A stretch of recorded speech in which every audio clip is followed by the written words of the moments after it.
Hoje você vai pegar o seu café porque nós vamos conversar nesse vídeo sobre esses clássicos do horror, são vários, e não vou ranquear eles, eu já li todos esses, mas a gente vai conversar sobre uma coisa muito mais interessante, que é toda a história deles durante 260 anos, como que o horror, né, o terror na literatura, foi mudando até os dias de hoje. Então, eu quero mostrar para vocês uma linha do tempo do horror e como ele passeou e permeou aí pela literatura, desde o gótico até o dia de hoje. Que todos esses livros a gente vê que foram escritos e cada um fala de um tipo de medo da época, o medo da sociedade, que a sociedade tinha, do que se sofria ali, sabe? Eu acredito que, por exemplo, nessa década que a gente tá, se fosse surgir um novo tipo de horror, o que a gente sofreu de maior medo, assim, no mundo nessa década? Foi a pandemia, né? A gente ainda tem outros medos, que é a questão de uma terceira guerra mundial, talvez, também relacionado à tecnologia, coisas do que a gente vive hoje em dia, talvez poderia surgir novos tipos de horrores, e não foi diferente aqui. E o primeiro, a gente começa aqui com O Castelo de Otranto, escrito pelo Horace Walpole. Esse livro ele foi escrito em 1764, olha quanto tempo tem isso aqui. Era uma época gótica, então era muita coisa de castelo antigo, coisas assombradas, e as coisas eram muito retratadas com relações à maldição, sobre coisas sobrenaturais, mas sempre com algo assim bem relacionado ao passado, típico do gótico, né? Nesse livro aqui, a gente tem um rapaz, um homem, na verdade, que ele perde o filho dele, e o filho dele acaba morrendo, e por questões ali de medo de perder o patriarcado, né, pela morte do filho, ele trama algumas coisas ali, mas ele acaba sendo assombrado, coisas começam a surgir também ali naquele castelo dele, criaturas, monstros, enfim, muitas coisas acontecem aqui. Praticamente é o precursor de muitos livros de horror,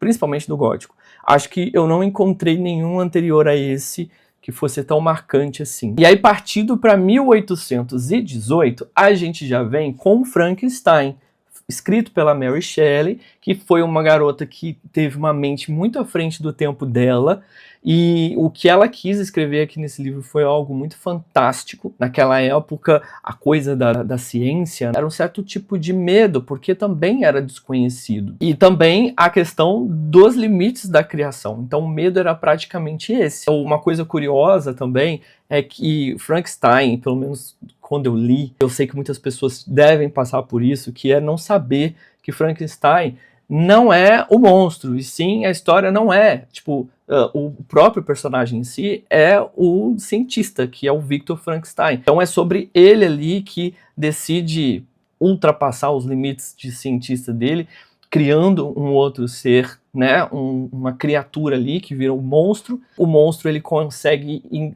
observar o ser humano como o ser humano é muita coisa sobre sofrimento em si, a gente vê do que o ser humano também é capaz. Não é um livro tão, assim, assustador. Eu acho que ele me pegou mais pro lado mais dramático, me deixou bem mal com algumas coisas que eu via. Me lembrou muito de um outro livro que eu vou falar aqui pra vocês. E aí, partindo para 1839 em diante, né, até lá por volta de 40 e poucos, a gente tem Edgar Allan Poe, os contos dele, né? E aqui gente, se tem uma coisa que é muito característica do horror gótico, é o Edgar Allan Poe. Muita coisa relacionada a cemitério, corvo, gato preto. E o Poe aqui, ele quer retratar muita questão da mente, a loucura, a morte. Ele retrata muitas coisas aqui em vários contos, sempre nesse tipo de coisa, principalmente a morte. Se você nunca deu uma chance para Edgar Allan Poe, experimenta aí o Gato Preto, experimenta A Queda da Casa de Usher, são vários contos excelentes, enfim, não sei nem qual dizer para você experimentar. Agora vamos para 1872, quando veio Carmilla. Aqui já vem uma história de vampiro antes de Drácula, para você ter uma noção de que isso já era uma coisa muito antiga. O medo aqui que vem trazer, que retrata principalmente aquela época, é um pouquinho diferente do Drácula. Aqui a gente vê muito mais o lado do desejo, da sexualidade. Naquela época, se você parar pra pensar, na época meio que vitoriana ali, existia coisa para segurar a sexualidade, a sensualidade, os desejos e tudo. Então é praticamente o que não se podia, tinha aqui nessa história. E aqui conta a história de uma garota que ela surge ali dentro de uma casa. Ela foi abrigada ali naquela casa, e aí ela começa a mostrar que ela é uma pessoa diferente, né, que aí você já pode saber o que que é, perante a uma época que as pessoas estavam com febre, estavam doente, e aí você não sabe o que que exatamente essa personagem tem, e quem hospeda ela também, né, assim, o mal que quem hospeda ela tá aguardando. Enfim, é um livro pequeno, mas eu já vou dizer para você que não é tão fácil de ler. Muitas pessoas acharam uma leitura mais maçante, mais carregada, mas tá aí para você experimentar. Aí, meus amigos, em 1895 vem quem? O Rei de Amarelo. Aqui eu pouco falo nesse canal sobre O Rei de Amarelo, que é um livro do Robert Chambers. Aqui foi uma experiência que eu tive lá para 2015, eu nem lembro, deixa eu ver se eu escrevi aqui.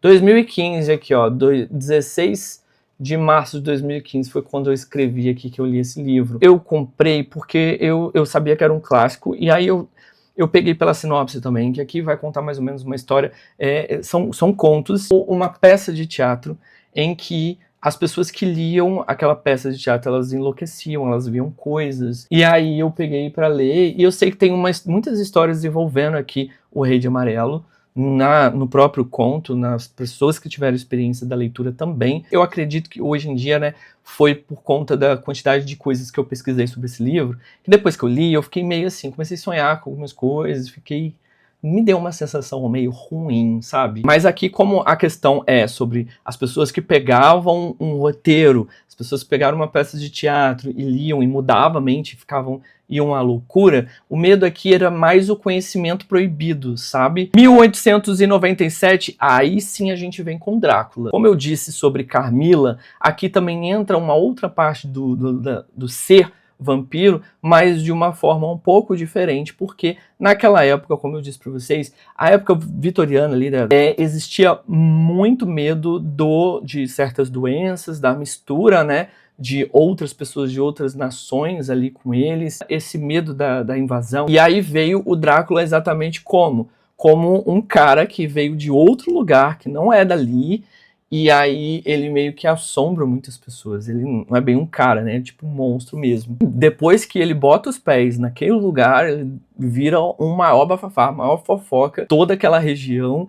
E é um cara que assombra todo mundo ali. Então vira o maior caos. Eu li como se fosse uma fofoca, porque a história é toda contada por meio de cartas. Então são os personagens mandando cartas um pro outro ali. Basicamente a história é de um cara, um advogado, que ele foi convidado, né, foi contratado para assessorar aí um cara que tá vindo de fora, chamado Drácula, que tá querendo ali, tá com interesse em algumas terras, alguns imóveis ali, e aí ele contrata esse advogado para ter essa ponte aí. Daí pra frente é só para trás. As coisas loucas começam a acontecer. Você tem que ir com calma, porque também o livro não é apressado. Você vai acompanhando ali todos os relatos dos personagens, mas a ambientação e os personagens, tudo é tão bem construído, tão bem interessante, que você tá ali dentro, você sente a ambientação toda. Então, pra mim, por isso que eu gosto e sempre indico Drácula pra todo mundo que quer começar a entrar nessa vibe, assim, de horror. Agora o próximo já vem em 1915, aí vai ter gente que vai falar assim, gente, mas isso não é horror, isso não é horror, isso não é terror. Bom, pra mim, quando eu li, foi, porque não tem coisa pior do que você acordar transformado num grande inseto. Então a Metamorfose do Franz Kafka, para mim, é sim um tipo de horror, um horror pelo menos existencial. E aí em 1915, o Kafka já mostrava que como o trabalhador sofre, gente, de como o trabalhador só é uma peça da engrenagem, só é uma micro peça da engrenagem. É basicamente isso aqui que mostra, e o personagem dá muita pena, gente. Quando eu li esse livro eu fiquei mal mesmo, porque eu fiquei com muita pena.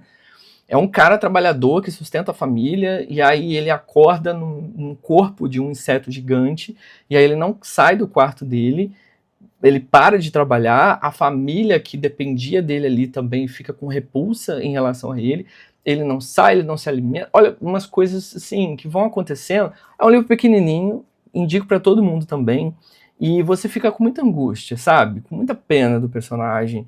E ver que se você não tem um valor ali dentro da sua família, dentro da sua sociedade, no seu trabalho, você não é absolutamente nada. Então aqui o medo já é mais sobre alienação, também sobre CLT talvez, mas é muito sobre identidade, sobre existência. Então se você quer mergulhar, entender melhor sobre isso, cara, leia Metamorfose, que aqui nem 100 páginas tem, numa tardezinha você consegue ler e vai ficar emocionado. Vamos para 1959, e aí o medo já muda muito, porque nós vamos de Psicose, do nosso Robert Bloch, que também virou um grande filme aí pelo Hitchcock, um filme incrível, classicão. É um outro tipo de terror, e que lá para aqueles anos 50, basicamente, né, começa a mudar muito o medo pela violência humana, do que o ser humano é capaz de fazer, o que a mente humana é capaz de fazer. Vai contar a história de uma garota que ela tá meio que fugindo, né, ela pega uma estrada e ela tá fugindo de uma situação e ela vai se hospedar num hotel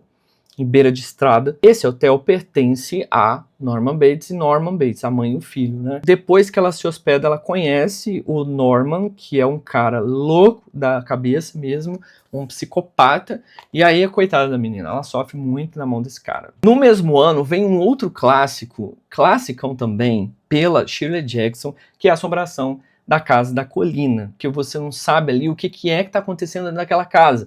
Você não sabe, será que é um fantasma? Será que ela tá mal assombrada a casa ou se é a menina que tá perturbada da cabeça? Então é mais ou menos isso, sabe? Aquela dúvida, aquela coisa ambígua que você não sabe exatamente o que é que tá acontecendo. O nosso penúltimo livro é O Bebê de Rosemary, de 1967, escrito pelo Ira Levin, e é também para mim um dos melhores livros que eu já li desse meio, humor psicológico, sabe, porque é muito da mente humana, mas o que é curioso aqui é que o medo já vem trazendo outro lado, que é a gravidez, a questão da autonomia feminina, né, da mulher ter o poder ali do próprio corpo. Aqui fala sobre um casal que vai viver em Nova York, num prédio, então dá pra ver que é uma coisa muito mais urbana, muito mais contemporânea do que os outros aqui que a gente leu.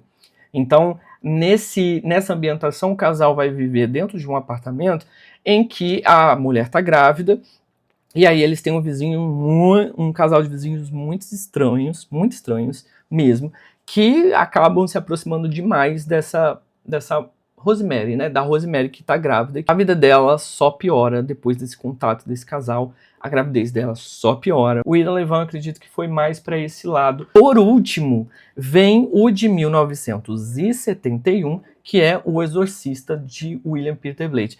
Aqui, meus amigos, já muda completamente o escopo do negócio, muda completamente a ambientação do negócio, mesmo que a gente lembre um pouco, né, se a gente fala de O Exorcista, a gente vai lembrar de coisa de igreja, a gente vai lembrar de coisa gótica, mas aqui já muda um pouquinho a questão do medo em si, porque já não é mais a mente humana, não é mais fantasma, não é o passado, não é a ciência, e sim é o próprio demônio, a fé. O medo do mal sobrenatural que pode ser trazido para uma casa, para uma família. E aqui conta a história de uma garota que ela tem uns comportamentos ali, né, muito estranhos, medonhos, e a mãe fica com muito medo.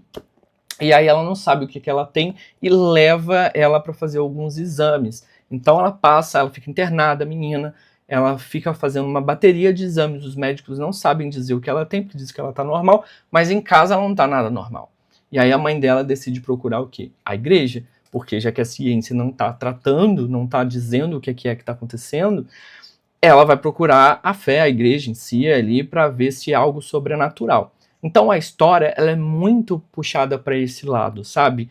Aquela divisão entre o que é religioso, o sobrenatural, e o que é a ciência, a coisa mais cética. Aí, meus amigos, a gente termina essa viagem no tempo. Óbvio que depois de O Exorcista muitos vieram, afinal parei em 1971, mas o vídeo vai ficar imenso, e aí se você quiser eu posso trazer aí uma parte 2 para a gente continuar ali da onde paramos em O Exorcista até onde estamos. Mas a gente tem muita gente aí depois, tá? Que com certeza beberam muito dessa água. Eu tenho um certo orgulho porque em 2024 eu fiz um projeto para ler esses livros, os clássicos do horror. Eu tinha muita vontade de ler esses livros.